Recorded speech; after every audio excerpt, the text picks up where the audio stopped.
My grandmother fired me. She didn't see a need for the marketing guy anymore during COVID. When I was let go, I started what is now First Class Jerk. And today, it's a media publishing company based here in New York. Fired by grandma. That's awesome. Your style has always been green screen. Green screen to me, it was more of a lower lift way to tell a story. It's not just travel influencers. You're up against every influencer because everyone wants to travel. This is Creator, the podcast from Matador Network. I'm your host, Ross Borden, and I believe creators are the future of all global advertising. So join me as I sit down with top creators to hear about how they got started, the challenges they've overcome, and the tips you need to become a full-time creator. We are back. Welcome to another episode of Creator, the podcast. We are here today with Adam Lovick, travel creator. You probably know this guy from TikTok. He also has Instagram. He's also the creator of his own brand, First Class Jerk, which I want to hear all about. Adam, thanks for joining. Where are you joining us from today? How are you? Ross, thanks for having me. I'm based in New York, so that's where I'm joining from, and everything is well. I'm excited to be here. Thanks for joining. So, Adam, tell me and the audience a little bit about yourself and just sort of like how it all began. Yeah, I think from a travel perspective, travel was kind of always in the family. My grandmother started a business in 1984. I'm originally from Minnesota. And so travel was kind of always a part of the family. We'd always go on trips, whether it was my grandmother bringing us or my dad and mom. So I always have been really fortunate to travel to a variety of places. So that's kind of where I kind of found an early passion for travel. Like I said, I'm from Minnesota. I played hockey growing up my entire life. So travel opportunities were somewhat limited. I played leading up to college. I played Division I hockey, but throughout that time, I've always had an interest in being in the family business. And so whether it was painting office walls or, helping out the marketing and social media programs, I was in some capacity involved. And it was probably mostly because I knew the perks and the perks were going on trips. And so at an early age, it was it was in the blood. Post graduation in college, this was 2018, 2019. I just saw the opportunity in content. I always had an interest in it. I'd carry around a Canon camera, take a lot of photos and videos, and bring those tools with me on these trips. And at that point, I was publishing a lot of social content, and this was kind of the start of TikTok, and was bringing some of that content to that platform, and was fortunate enough to build, a small community there to share sharing my passion for travel. And later 2020 at that point, and I'm kind of speeding ahead here, I'd worked with the company post-graduation. COVID hit, and I was actually fired from my grandma's, is how the story goes. My grandmother fired me. She didn't see a need for the marketing guy anymore during COVID. And that was a rough time for everyone in the industry and even beyond it. But when I was let go, I started what is now First Class Jerk. And at the time, it was just a fun project. And today, it's a media publishing company based here in New York. And so that's kind of the origin story. A parallel, my career in travel, I was kind of paralleling, a content career, if you will. And I've been fortunate to have a variety of opportunities with brands and building a community both on Instagram and TikTok. So yeah, that kind of landed me here, I guess. Fired by grandma. That's awesome. So you're fired by your grandma. It's COVID, but you're seeing at the same time something's going on with content. There's an opportunity to turn kind of your passion for travel into something as a formal career. I discovered you personally on TikTok, and I was like, this guy's great. He's got a great voice. He goes deep into detail about all these hotels that I've always wanted to visit. So I'm like learning while I'm watching. I always feel like, travel creators, they take different styles, and kind of your style has always been green screen style. Or tell me if that's wrong, but like no, a lot of the videos, especially that I first saw and discovered you, were like in-depth, like 1 or 2 minute green screen videos where you like dive deeply into a specific destination or an incredible hotel.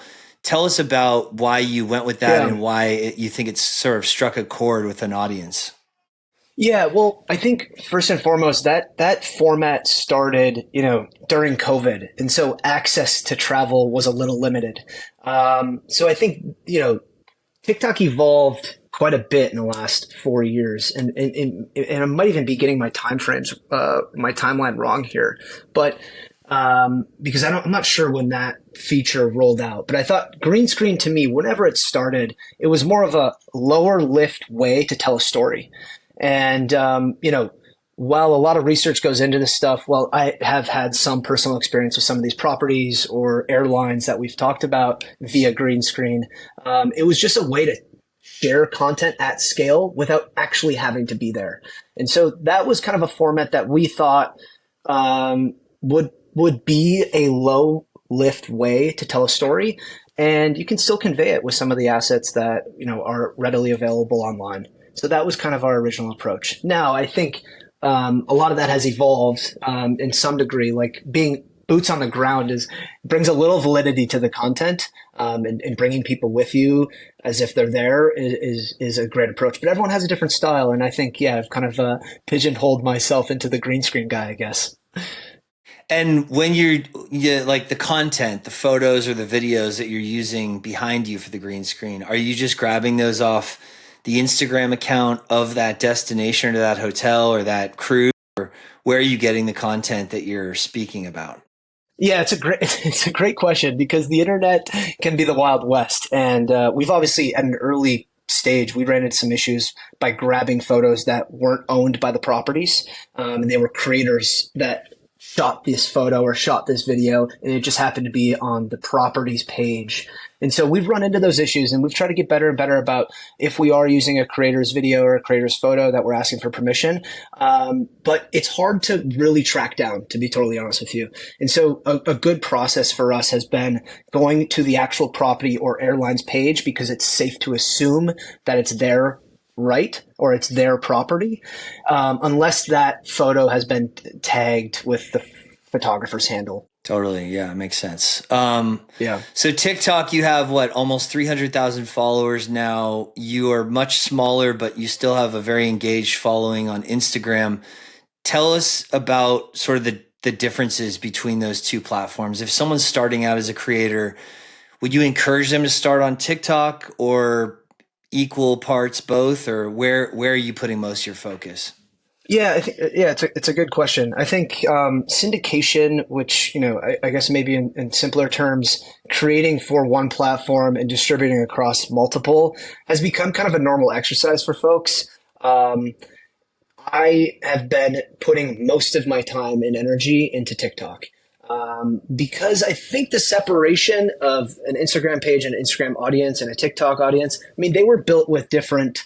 I think the audience are just personally are a little bit different. So I think the TikTok, a lot has changed, Ross. A lot has changed, and it's hard to keep up with. But I think from a TikTok perspective, the organic reach was just naturally stronger than Instagram. But when Instagram started incorporating Reels, I think that algorithm has become a little healthier in terms of organic reach. Same with YouTube Shorts. But what I've put a lot of time in on an Instagram front is building First Class Jerk. And then a lot of time I've been building on TikTok is my personal brand.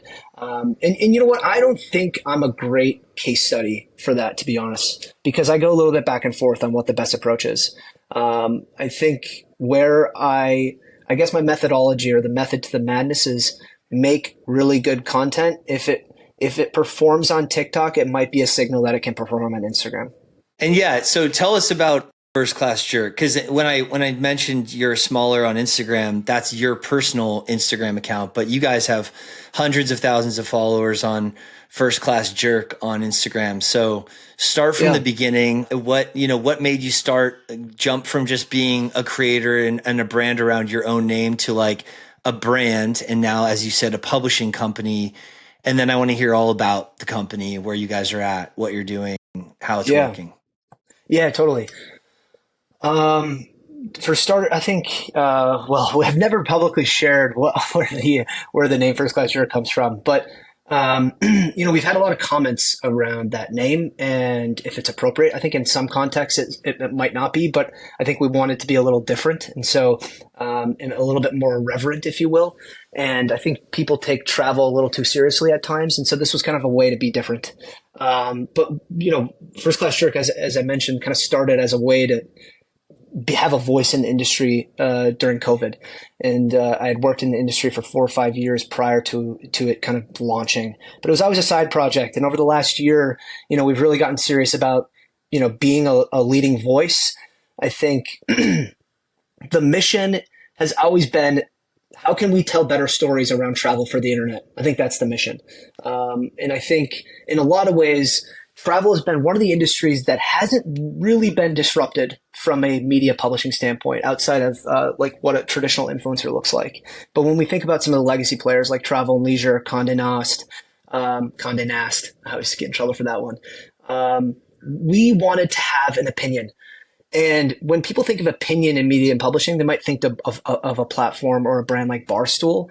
They started out as talking about sports, and they've obviously expanded into a number of different sectors. One of the few successful stories of any digital media company in the last 20 years, one that's actually like reached mega scale, unlike BuzzFeed or Vice that have been total disasters. Barstool is kind of alone in the success category. Totally. And I don't think we've ever taken it from a position of how can we replicate Barstool, but I think there's a lot of good takeaways. And some of those takeaways are being personable, being human, and having an opinion, having a take. And I think a lot of people were scared to do that in travel. I think, I don't typically like to share like why we're better than other folks or other people in this business. But I do think we have a stronger pulse when it comes to social. And I think the way we're utilizing social and content strategy is stronger than some of the other legacy players. And so we've always taken a social first approach to telling stories for the internet. And we also have a newsletter, which we kind of reference as a blog. I think, Russ, you know this better than anybody, but your site is healthy with a lot of articles, and we just knew we weren't gonna get to a point where we were publishing daily, frequently daily, and so we wanted to be a little bit more thoughtful on what we were releasing in terms of written word, and so we brought, we kind of gathered 30,000 subscribers on Substack, and that's where that content lives. So that's kind of our build out right now. We're a social brand, we're a travel brand with a social presence and a newsletter. So let's talk about brands and monetizing now, because congrats. I mean, it's harder than most people think to build 30,000 subscribers to a newsletter and really put out high quality content. I think you're twice a month. Is that right? Yeah, it's about twice to 3 times a month. This is a pretty early venture for us, but yeah, somewhere around there at this moment. So when a brand comes to you and they say, Adam, we love your videos, we love your content, we saw you on TikTok, we want to work with you. And we'll get into some specific brands that you've worked with recently. But like when that happens, what do you do? Do you just say, hey, yep, let's do a partnership with Adam Lovick? Or do you say, hey, have you seen First Class Jerk? We could offer you all these other services and try and build it into more of a proper media campaign rather than just a creator program? Yeah, it's a great question, Ross. I don't have a straight answer for you at this moment because that's definitely something we've been sort of evaluating, because there are two things, right? They're two different entities, but they're very much binary, right? Like, for the maybe few people that know me know that I have this brand. But when it comes to clients and they're reaching out to Adam Lovick, the question is always, what was the reason for the initial reach out? And we've had both answers. We said we want to work with Adam Lovick, the TikToker, or we want to work with the brand First Class Jerk. And positioning that has been a new exercise for us. I think the idea, of course, is it'd be great to do a partnership with Adam, but my goal at the end of the day is to bring people into the First Class Jerk world of things. Again, I think those things are binary. So in terms of like packages or a full media campaign, like I'm very much involved in that because it's an audience that is very similar to what we built on First Class Jerk. So it's just amplifying, which is very similar to what I think is the Barstool model. They have talent and they're talent heavy, talent forward. We have a brand, and that brand founder, if you will, is also a travel content creator. And so I think I think it's, project to project basis. But at the end of the day, I really want to create a brand, and I know creating a relationship with folks as Adam Lovick is important in doing that. And what does a package look like when a brand comes to you and they're like, we want to go all in. We love First Class Jerk. We want to be on Adam's channels. Like, what do you guys put together for them? Is it written content and video? Is it like something else? We've thrown the ship at this is everything that is included in what is the First Class Jerk network. And we've broken down that audience as, veteran travelers 25 to 44 that appreciate premium experiences. So, I think there's a lot of people, a lot of folks that find that audience valuable. As a distribution channel, we've been approaching conversations mostly as a distribution channel and content creation channel. So we create content and we distribute it across our channels. That is typically how partnerships work for us. So let's talk about brands now. I've seen you work with Delta. I saw a recent program. You went to the US Open with Emirates. That looked like an exciting partnership. How are you finding, these are some of the biggest brands in travel. Are they all approaching you? Are you guys doing outreach, you and your business partner, to partner with big brands like that? Where did you get started in the sort of like, okay, this is actually making money now or producing revenue? And how did you get there? Yeah, I mean, Adam Lovick, as a creator, as an influencer, I started getting brand deals prior to First Class Jerk even really being a serious business. And so, as you mentioned, Delta, that's been kind of a long-term partnership over the last few years. But my first brand deal was like a luggage company. I think it was Traveler's Choice, if I'm not mistaken. And, once it was kind of an interesting thing because it was maybe 3 years ago. And those partnerships and those conversations have definitely evolved over that time. But I feel like what ends up happening in the world of influencer is once you do one, once you do two, these other brands see you as someone that can, be, a potential advocate for their brand. I think everyone kind of gets thrown off at like, oh, I dislike putting ad on these things, but I think it's validity, right? I think it shows that you've worked with brands. It shows that you're serious. It shows that you're about it. And so, after that first one, there were obviously more that came and that followed, but I'm very self-aware in the sense that my channel is much smaller than some of these other creators, and there's always going to be bigger creators. And so a lot of these things were me kind of emailing people and emailing folks. Like I had identified people that I wanted to work with, and I had reached out to them, and I got nitty gritty in emails and DMs, and kind of identified the folks that maybe are in a position to make decisions. And so at an early stage, like I was cold emailing, and even today, Ross, like this thing is very young. Like I'm somewhat of a smaller creator in the grand scheme of things. First Class Jerk is somewhat of a smaller page. If we look at the vanity metrics of followers, we're still doing that. Like that still exists. And I think it should.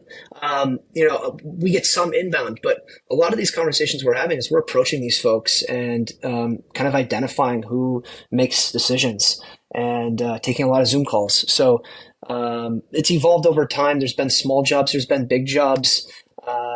But I think for us, we identified brands we want to work with and we started creating content about them.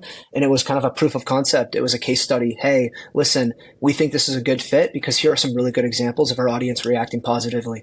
The thing that's interesting about it, Ross, is like, as you know, all of these, what we've run into is when it comes to hotels and airlines, like every influencer and their mother wants to work with travel companies, right? I think it's a great way to get access to then make content. These platforms are paying out creators a large amount to make good content. And I think a lot of people realize like, well, being on the road, traveling to sexy hotels, being in first class is going to make for good content. And so that's what you're kind of up against. You're up against these, it's not just travel influencers. You're up against every influencer because everyone wants to travel. And so I guess the reason I say that is you kind of have to get nitty gritty sometimes, and you got to find what is your differentiating factor. So that's just kind of a takeaway, if anything, after all these conversations we've had with brands and partnerships. What about influencer agencies? I mean, there's tons of them now, and I always have a laugh to myself because they're like, we work with 900,000 influencers. And I'm like, you guys don't actually know any of these people. But, and we've at Matador, we have like our sort of elite team of 1,000 influencer slash creators who have huge followings that we bring to brands one by one. When we all know them very well. We've worked with many of them, most of them, many of them, multiple times. What's your Yeah. POV on influencer agencies? I guess like influencer agencies we've been approached by, or at least I've been approached by. Um, I get your question. I think for us, it's always beneficial to work with an agency that's going to kind of middleman these types of clients and projects. And ultimately, these are the folks that, at least in our experience, are bringing your name forward to these brands, right? So that's similar to Matador, like setting up influencers with brands that need content is a great service, and it's very appreciative because the one-on-one conversations you're having with brands, like they end up it's hard to get to the person that can make the decision. Whereas a lot of these influencer agencies are handling campaigns and they need to bring in a group of influencers that make sense, and you want to prove to them that you're one of them. So we've had a lot of conversations, maybe less influencer agencies, more PR agencies. But influencer agencies, in my experience, have been great and very helpful. And building a relationship with them is incredibly important. And I think a lot of people overlook that. Yeah, we have, as you know, the network in Matador Network is our network of creators, and we started offering a free service to DMOs and travel brands to fill those press trips, otherwise known as fam trips, famils. Fam trips. Yeah. And it's amazing. Like we started doing that, we helped them connect with better and better creators, and then they would come back and say, actually, we have a new project, and this one has a budget. And so Yeah. it's been great because like offering that free service has gotten us into a bunch of paid partnerships where we have a great budget to play with and do more like influencer style programs. I think to that note, I think just in my experience, right, especially in the travel industry, brands more now than ever want to work with people that actually give a shit. I think it ends up being just kind of another project for most folks. As we know, like travel influencing in general, being a content creator has become a very appealing job to most folks. But when it comes to brand partnerships, I think people want longevity. I think people want more programs. They want to be a part of this brands. They want to be a part of these brands and their like evolution for longer than one project. And so I think that's maybe how brands are thinking about future influencer strategy. And ideally, that's how I think influencers can like actually make a sustainable business model is how can you get folks like for a long period of time, right? How can you be like, for lack of a better term, in bed with these brands for an extended period of time? Because I think it just builds a stronger relationship. More like an ambassadorship rather than Exactly. a flash in the pan campaign based program. Exactly. Yeah. So That's that it simply seems put. like that's what you've done with Delta. Like, you said you've been working with Delta for a long time. How did that happen? I actually saw it. I think you were at South by Southwest with the Delta CEO. I saw a selfie with you Yeah. and the CEO of Delta. So tell us about that Yeah. relationship. Yeah, I was incredibly fortunate to work with Delta and be kind of in the family for the last few years. I'm from Minneapolis. That's been a Delta hub for a long time. I always flew Delta, very loyal flyer. So that was kind of a top brand for me, right? Like that was kind of pie in the sky, and it came pretty early in my career of doing content. But they rolled out an ambassador program. They were kind of piloting an ambassador program because I think, and that was kind of the reason I brought some of that up is I think brands want to work with creators for a long extended period of time. And, I was a part of kind of that first year of an ambassador program. And so throughout the year, they have a variety of initiatives, one being South by Southwest, opening up new lounges, events, announcements. And so they brought on, I think 5 creators for the first year to kind of be a part of some of these bigger campaigns and blow them out. So I was very fortunate to work with them. World class airline for sure. And so I'm very thankful. And the Ed thing is anytime I see him, because he tends to make an appearance at some of these events. Anytime I see him, I make sure I get a photo with him. So I Yeah, just he don't, seems like a cool guy. yeah, he's a great He's in the guy. He mix always, a lot. yeah, exactly. A CEO that's forward facing and like on the ground yeah, he's a great guy. The reason we were there, they invited us out there. So they invited all the ambassadors out there to kind of showcase this event at South by. It was kind of the first time they had done something like that with the whole position of, Delta's more than an airline, kind of becoming a lifestyle brand, being able to kind of bring the experience in the air to the ground. That was kind of the whole messaging. And they brought us all down there to kind of showcase what that event was about. So One question I ask every creator is like, what was it like to make the leap? It sounds like you're all in now between First Class Jerk and your current and your personal channels at Adam Lovick on TikTok, especially, and Instagram. What was the biggest grossing revenue month you've ever had? And tell me about that idea, because you're working at like a New York ad agency semi recently, and then you're like, fuck it, I'm going all in and I'm gonna be a full-time creator. Tell us about sort of that decision, what that was like, and where you had to be financially as a creator to be able to make the leap. yeah. Well, I didn't. I was actually let go from my job at the agency. The brand I was working on was a small media publishing within Vayner, and they terminated the brand. And so at that point, it kind of felt like a good opportunity for me to make the leap because at the time, as I mentioned, I was kind of paralleling these projects. And so it just felt timing wise like it was a good opportunity. I'm all in, and I've given myself a little runway. But the reality is like this stuff is really hard. Like people underestimate how much time and energy it takes to be a creator. I mean, Ross, you know this. To own a business and to build a business from the ground, it is a big leap, and I'm proud of myself for doing it. But there's a lot of work left to be done. I think people underestimate maybe, especially living in New York, how you need to set yourself up financially to like sustain, what is a startup at this point or a small business. But yeah, I think, I made the leap. It felt right. We had some momentum with First Class Jerk. I don't want to look back in 10 years and say I didn't give it a shot. And I have a lot of conviction in what we're building. I really do. I think, I don't think there's anyone that is doing what we're doing in this space, in terms of telling stories for social. And I think we're in a good spot with that. And so, like I said, there's a lot of work left to be done, but, yeah, I think you mentioned I think you mentioned what's like the highest revenue. I think we've had good months and we've had bad months, and that's kind of the reality of being a creator. And that's why I always wanted to be in a position to have a brand. I think a brand excited me.